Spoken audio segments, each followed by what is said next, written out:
And now it's time for the lightning round with Brad Butt. Brad, are you ready to go? Yep, let's go. All right. We are seeing many shades of gray, Brad. Maybe not 50, but many shades of gray in the lockdown. What's the latest? Well, yes, the government is keeping zones or keeping areas in the same colored zones, but they seem to be changing some of the rules. So the announcement we got on Friday was in gray lockdown zone that outdoor patios and restaurants could open up, but personal service shops and others, or gyms, etc., still closed, and other outdoor activities still not permitted, believe it or not. But this is what we're going to see: minor tweaks and changes here and there in those color-coded zones.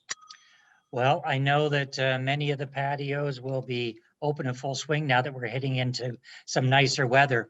Mass vaccination sites roll out this week. The provincial registry is open for it.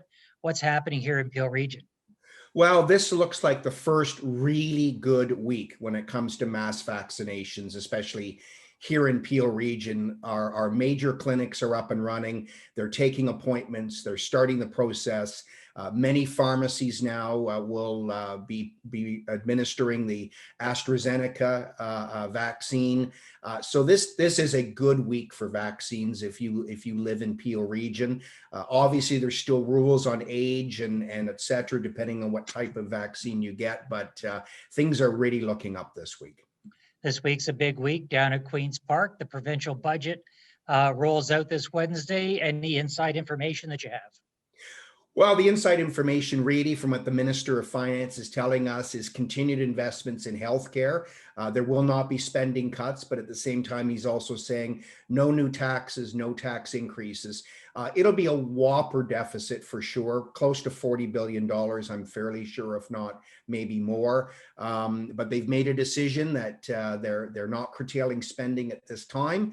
We'll see if there's a path to balancing the budget, but I think that's a long way off. We've made many calls on the provincial government to increase support for small businesses, especially the ones that have been in lockdown. I understand there's an increase to the small business support grant.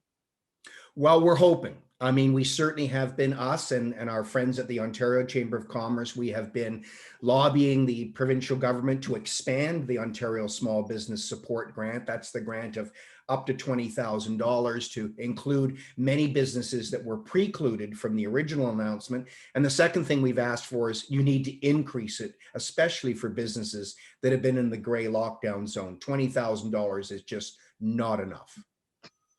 And the provincial government has created an Ontario investment board. What's that all about? What's that going to do for Ontarians? So yes, there was an announcement last week as to the individuals who have been appointed to the new Invest Ontario Corporation. Obviously, its goal is to attract investment into the province of Ontario, and they appointed some good friends of the Board of Trade Network to that. And Elise Allen, who used to be the president and CEO of the Toronto Region Board of Trade, is the new chair of that board. She was also with GE Canada prior to that. There's a few former finance ministers, a number of other strong business people. So let's hope it's a real strong corporation to bring new investment to the province of Ontario. That's all the time we have for the lightning round. Brad, we'll see you next week. Thanks, David.